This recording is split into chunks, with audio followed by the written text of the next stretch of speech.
Good morning everyone, welcome to my YouTube channel lawful lingo.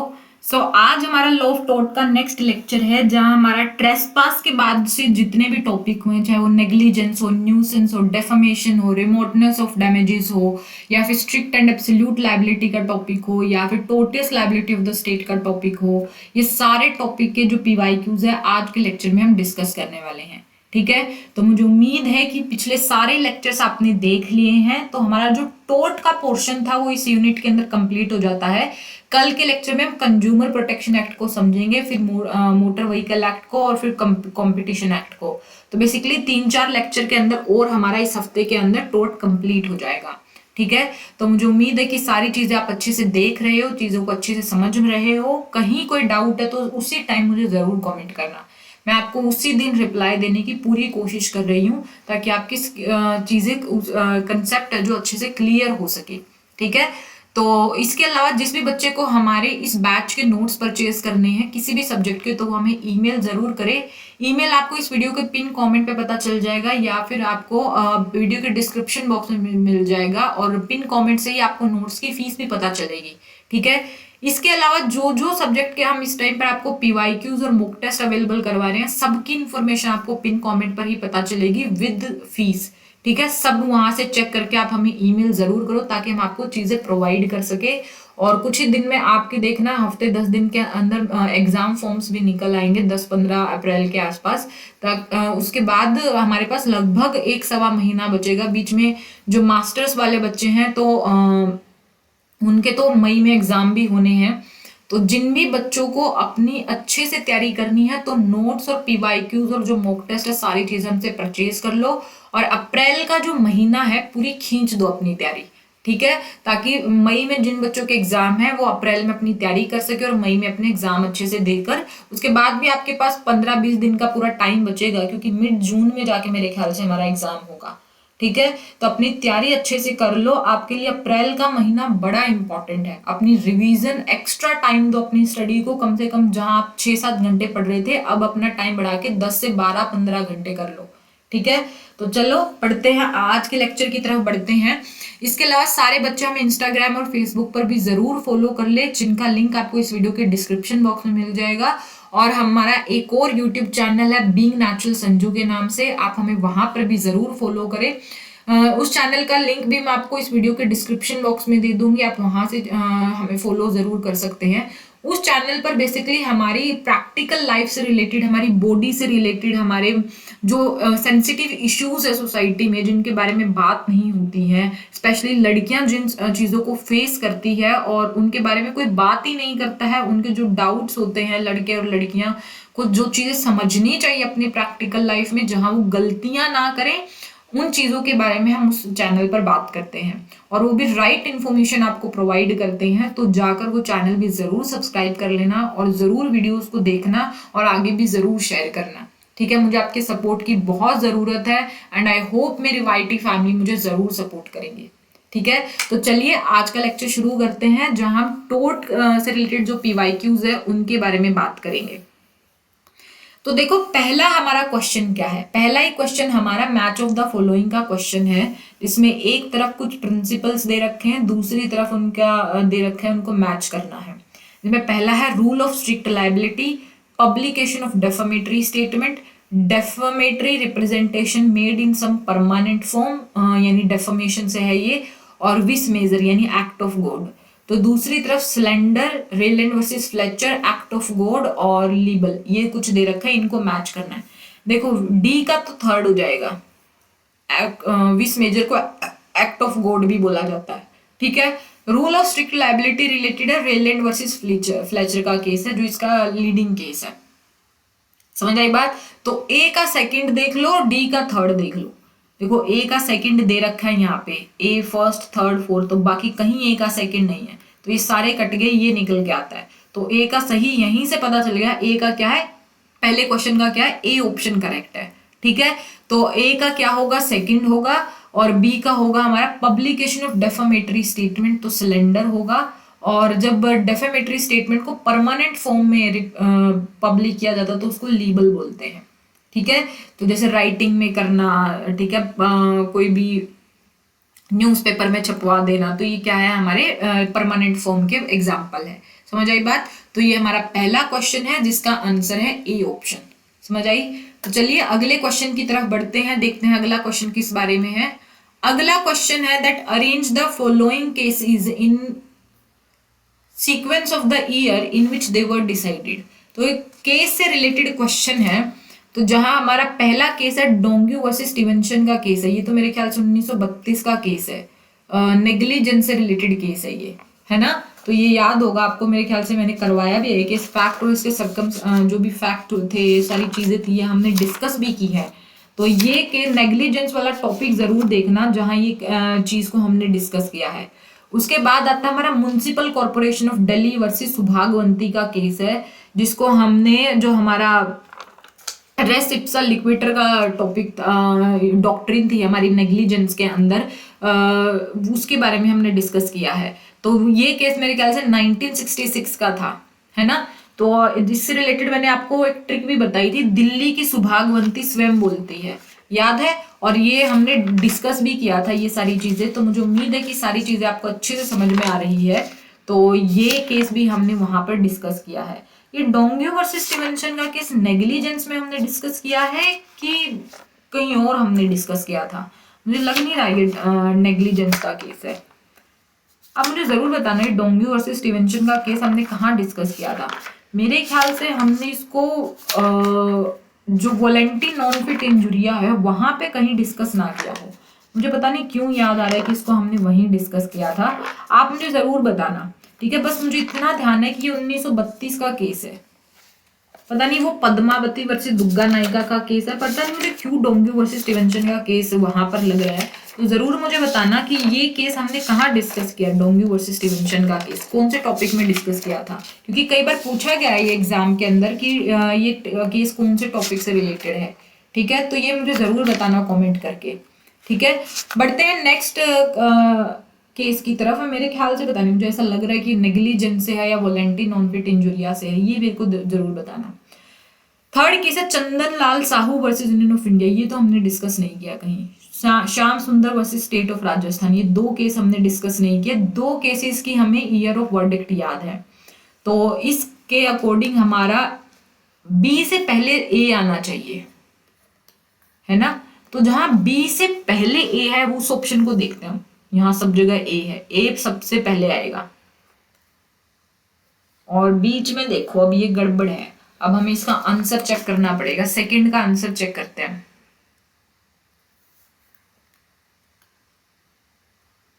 Second का answer है सी। तो second option का हम सेकंड क्वेश्चन का हमारा आंसर है सी, यानी कि ए सबसे पहले आएगा, फिर आएगा बी, फिर आएगा डी और सी। आप चेक कर लेना ये दोनों केस कौन से टॉपिक से रिलेटेड है और कौन सा इनका ईयर ऑफ वर्डिक्ट है, क्योंकि कई बार इनको अलग से पूछ लिया जाता है। ठीक है, तो यहां से आपका ये पॉइंट भी क्लियर हो जाएगा। थर्ड क्वेश्चन की बात करते हैं। थर्ड क्वेश्चन है हमारा negligence, strict liability, absolute liability, nervous shock. एक तरफ ये दे रखे हैं, दूसरी तरफ इनके केसेस दे रखे हैं, इनको मैच करना है। ठीक है, तो मैच ऑफ द फॉलोइंग का क्वेश्चन है। देखो हमारा पहला जो स्ट्रिक्ट लायबिलिटी, इसको तो हम बी का ए होगा। ठीक है, और एब्सोल्यूट लायबिलिटी का होगा MC Mehta versus union of India. Negligence का होगा ग्लासगो कॉर्पोरेशन वर्सेस म्यूर का केस भी हमने डिस्कस किया था नेग्लिजेंस में। नर्वस शॉक का डी का फोर्थ ही होगा, ये भी हमने डिस्कस किया था, बोरोहिल वर्सेस यंग का केस है। ठीक है, तो ये इसका आंसर होना चाहिए, यानी ए का होगा थर्ड, बी का होगा फर्स्ट, सी का होगा सेकंड और डी का होगा फोर्थ। ये देखो कहां दे रखा है, ए का थर्ड, बी का फर्स्ट, ए का थर्ड, बी का फर्स्ट, सी का सेकंड, डी का फोर्थ। तो सी ऑप्शन क्या इसका करेक्ट आंसर है। ठीक है, तो थर्ड क्वेश्चन का भी क्या है, C option is the correct answer. तो इस तरीके से मैंने आपको बताए थे कि क्या क्या चीजें इंपॉर्टेंट है और कहां से ये चीजें पूछी जा रही है, ये सारी चीजें हमने डिस्कस की है। ठीक है, तो ये आपको ध्यान रखनी है। अगला नेक्स्ट क्वेश्चन देखो, हमारा नेक्स्ट क्वेश्चन है हेडले वर्सेस बैक्सेंडल का केस। ये लीडिंग केस है, तो मैंने आपको हेडले वर्सेस बैक्सेंडल का केस करवाया भी था रिमोटनेस ऑफ डैमेजेस पर, है ना। तो याद आपको रिमोटनेस ऑफ डैमेजेस, देखो यहाँ दे भी रखा है मेरे ख्याल से, तो डी ऑप्शन देखो, रिमोटनेस ऑफ डैमेजेस पे मैंने एक केस आपको करवाया भी था और यहीं से आपसे क्वेश्चन पूछा जा सकता है। ठीक है, तो मुझे उम्मीद है कि सारी चीजें आपको अच्छे से क्लियर हो रही है। यहाँ से आपको हमारे नोट्स कितने इंपॉर्टेंट है ये भी पता चल जाएगा, और किस तरीके से हमने आपके लिए नोट्स प्रिपेयर किए, बिल्कुल एग्जाम ओरिएंटेड है, बिल्कुल जैसा पैटर्न आ रहा है वैसे आपके लिए नोट्स तैयार हो रहे हैं, वैसे ही तरीके से आपको पढ़ाया जा रहा है। जहां चीजें इंपॉर्टेंट है वहां पे मैं आपको जोर भी देती हूँ कि इस चीजों को नोट डाउन कर लो। ठीक है, तो ये चीजें आपको ध्यान रखनी है, और लेक्चर को कम से कम 2 बार जरूर देखा करो ताकि आपको इसी तरीके से चीजें याद रहे। एक बार देखोगे चीजें याद रहेंगी। ठीक है, तो नेक्स्ट क्वेश्चन की बात करते हैं। नेक्स्ट क्वेश्चन है हमारा, which of the following are exceptions to the rule of strict liability recognized by Rylands versus Fletcher के केस में। कह रहा है रेलैंड वर्सेस फ्लेचर के केस में जो पांच पता नहीं 6 एक्सेप्शन दिए गए थे रूल ऑफ स्ट्रिक्ट लायबिलिटी के, वो क्या क्या थे। ठीक है, तो वो हमें देखने हैं। तो डिफेंडेंट फॉल्ट, ये डिफॉल्ट ये तो था नहीं, प्लेंटिव सोन डिफॉल्ट था एक, तो ये गलत है। एक्ट ऑफ गॉड ये था हमारा एक एक्सेप्शन, तो एक्ट ऑफ गॉड की वजह से अगर कुछ होता है तो rule of strict liability apply नहीं होता वहां पे। उसके अलावा consent of the third party ये भी नहीं था। फोर्थ स्टैट्यूटरी अथॉरिटी, यानी ए और सेकंड हमारा यहाँ करेक्ट ऑप्शन, सेकंड और फोर्थ हमारा करेक्ट ऑप्शन होना चाहिए। देखो सेकंड और फोर्थ कहाँ दे रखा है, यहाँ फर्स्ट दे रखा है तो गलत है, थर्ड है तो गलत है, फर्स्ट और थर्ड दे रखा है तो गलत है, सेकंड एंड फोर्थ, तो ये हमारा करेक्ट आंसर निकल के आता है। तो फिफ्थ क्वेश्चन क्या है, इसका भी आंसर डी है, जो आपको ध्यान रखना है। ठीक है, तो मुझे उम्मीद है कि क्वेश्चन आपको समझ में आ रहे हैं, किस तरीके से आपसे एग्जाम में पूछे जा सकते हैं टोट के पूरे सब्जेक्ट के अंदर। तो इस तरीके से ही आपको तैयारी करनी है। ठीक है, तो बढ़ते हैं नेक्स्ट क्वेश्चन की तरफ। नेक्स्ट क्वेश्चन भी मैच ऑफ द फॉलोइंग का क्वेश्चन है। एक तरफ केसेस दे रखे हैं, दूसरी तरफ उनके टॉपिक दे रखे, कौन से टॉपिक से रिलेटेड है। तो देखते हैं क्या क्या दे रखा है। तो एक का है जोन्स वर्सेस बॉयज का केस है। इनके ऑप्शंस यहाँ दे रखे हैं, ये देखो, ये इनके ऑप्शंस है, आपको ध्यान रखने हैं। तो एक है हमारा जोन्स वर्सेस बॉयस है, दूसरा स्कॉट वर्सेस शीफर्ड है, AH Khodwa versus state of Maharashtra का केस है, और Victorian railway commissioner versus Coultas का केस है। तो बॉयज जोन्स वर्सेस बॉयज का केस तो मैंने डॉक्ट्रिन ऑफ अल्टरनेटिव डेंजर आपको करवाई थी, उससे रिलेटेड है, उसी से रिलेटेड है ना ये। ए का फोर्थ देखो कहां दे रखा है, ए का फोर्थ देखो, ए का थर्ड इसमें है तो ये कट गया, ए का फोर्थ इसमें दे रखा है, ये पॉसिबल आंसर हो सकता है, ए का सेकंड दे रखा है, ये कट गया, ए का फोर्थ दे रखा है तो ये पॉसिबल आंसर हो सकता है। तो हमारा बी और डी में से क्या है करेक्ट आंसर निकल के आएगा। चेक करते हैं अभी आगे। स्कॉट वर्सेस शीफर्ड का केस है, जो हमारा रिमोटनेस ऑफ डैमेजेस पे मैंने आपको करवाया था। AH Khodwa versus state of Maharashtra, जो मेरे ख्याल से मेडिकल इमरजेंसी पे मैंने आपको करवाया था।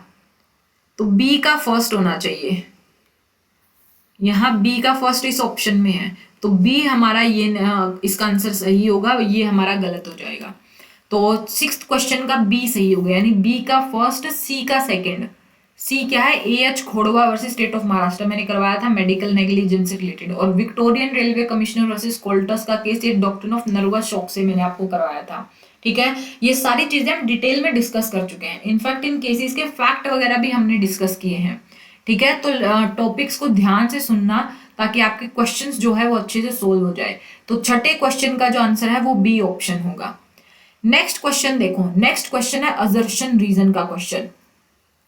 असर्शन में स्टेटमेंट देखो क्या दे रखी है, ये कह रहा है कि in the matters of absolute privilege no action lies for the, अच्छा डेफेमेटरी स्टेटमेंट में जो एब्सोल्यूट प्रिविलेज का जो डिफेंस आता है प्रिविलेजेस का, जिसमें एब्सोल्यूट और क्वालिफाइड दो प्रिविलेजेस हमने डिस्कस की थी, उनके बारे में दे रखा है। तो कह रहा है in the matters of absolute privilege no action lies for the defamatory statement even though the statement is false और हैज बीन मेड मैलिशियसली। ये बात ठीक है, जैसे पार्लियामेंट्री जो प्रोसीडिंग्स होती है, स्टेट लेजिस्लेचर की जो प्रोसीडिंग होती है, जुडिशियल प्रोसीडिंग्स होती है, वहां पर एब्सोल्यूट प्रिविलेज में क्या है, कोई भी आप एक्शन नहीं ले सकते हो डेफेमेटरी स्टेटमेंट के अगेंस्ट, चाहे वो डेफेमेटरी स्टेटमेंट फॉल्स ही क्यों ना हो या मैलिशियसली क्यों ना की गई हो, तभी भी आप उसके अगेंस्ट कोई एक्शन नहीं ले सकते हो। तो ये स्टेटमेंट आपकी ठीक है। रीजन की स्टेटमेंट देखते हैं क्या है। तो whether a statement is defamatory और नोट डिपेंड करता है upon the how the right thinking members of the society are likely to make it. ये बात भी ठीक है कि कोई भी स्टेटमेंट डेफेमेटरी है या नहीं, ये डिपेंड करता है कि जो सोसाइटी के जो राइट थिंकिंग मेंबर्स है उसको वो कैसे लेते हैं। ठीक है, उनकी नजरों में फिर आपकी क्या इज्जत रह जाती है, उस पे बात है ये। तो दोनों स्टेटमेंट तो देखो ठीक है, लेकिन अगर आप ध्यान से देखोगे रीजन क्या है, असर्शन का एक्सप्लेनेशन नहीं है। ठीक है, मतलब एब्सोल्यूट प्रिविलेज का जो स्टेटमेंट का जो रीजन है वो यहाँ दिया होना चाहिए था, लेकिन यहाँ एक स्टेटमेंट दे रखी है जो करेक्ट है, लेकिन इसको एक्सप्लेन नहीं करती है ये। तो असर्शन एंड रीजन करेक्ट है, लेकिन इसको एक्सप्लेन नहीं करती है। तो देखो यहाँ बी ऑप्शन होना चाहिए, नहीं इसमें करेक्ट एक्सप्लेनेशन दे रखा है, ये यहाँ नोट द करेक्ट एक्सप्लेनेशन। तो सेवंथ का ए ऑप्शन इसका करेक्ट आंसर होगा। ठीक है, तो ये बात आपको ध्यान रखनी है। असर्शन रीजन का जब भी क्वेश्चन आता है तो पहले तो आपको चेक करना है कि क्या ये दोनों स्टेटमेंट ठीक है या नहीं है। फिर आपको देखना है कि क्या रीजन में जो स्टेटमेंट दे रखी है वो असर्शन की स्टेटमेंट का एक्सप्लेनेशन है या नहीं है। ठीक है, ये आपको चेक करना होता है, तब जाके आपका असर्शन रीजन का क्वेश्चन ठीक होता है। और असर्शन रीजन का क्वेश्चन और स्टेटमेंट वाइज जो क्वेश्चन आते हैं ये आपके तभी ठीक हो सकते हैं जब आपके कंसेप्ट अच्छे से क्लियर हो सकते हो, वरना ये क्वेश्चन ठीक होना बड़ा मुश्किल होता है। तुक्के से हो जाए तो ठीक है, नहीं तो वरना नहीं होंगे अगर आपकी कंसेप्ट क्लियर नहीं है तो। ठीक है, तो सेवेंथ का क्वेश्चन क्या है, ए ऑप्शन है। ठीक है, बाकी हम आगे के क्वेश्चंस देखते हैं, बीच में से कोई क्वेश्चन उठाकर देखते हैं। ये देखो 12th क्वेश्चन देखते हैं। 12th क्वेश्चन है द डॉक्ट्रिन रेस इप्सा लिक्विटर, जो कि हमारे नेग्लिजेंस के टॉपिक में आते हैं, वो applied by the supreme court. किस केस के अंदर, तो मैंने आपको बताई थी ना, दिल्ली की सुभागवंती स्वयं बोलती है, तो municipal corporation of Delhi versus Subhagwanti. तो ये ट्रिक भी मैंने आपको बताई थी इस केस को याद रखने की। क्या ट्रिक थी, दिल्ली की सुभागवंती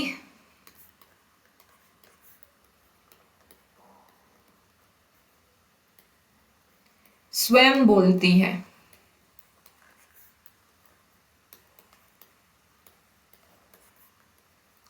याद है ये ट्रिक, ये मैंने आपको करवाई थी कि आप कैसे रेस इप्सा लिक्विटर से रिलेटेड ये केस है इसको याद रख सकते हो। ठीक है, तो 12th का हमारा आंसर है सी ऑप्शन। नेक्स्ट क्वेश्चन देखो 13th question, the test of reasonable foresight, जो कि हमारा रिमोटनेस ऑफ डैमेज में आता है, in determining remoteness of damage was first applied in. तो मैंने आपको बताया था कि टेस्ट ऑफ रीजनेबल फोरसाइटनेस ये कौन से केस में सबसे पहली बार अप्लाई किया था। याद है मैंने आपको वेगन माउंट केस बताया था,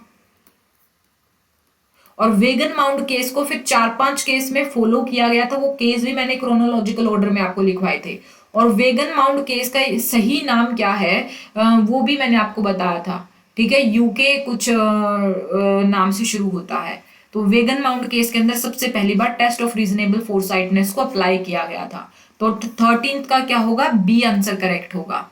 तो बाकी अगले क्वेश्चन बीच में से कोई क्वेश्चन उठाते हैं, जैसे 16th क्वेश्चन देखो, ये भी मैच ऑफ द फॉलोइंग का क्वेश्चन है, जिसमें पहला दिया गया रूल ऑफ फोर्सेबिलिटी टेस्ट, जो हमारा टेस्ट ऑफ रीजनेबल फोरसाइट है, rule of proximity, tort of conspiracy, test of directness है हमारा, इससे रिलेटेड, और इनके मीनिंग दिए गए हैं या कहाँ ये अप्लाई हुआ उसके बारे में बात हो रही है।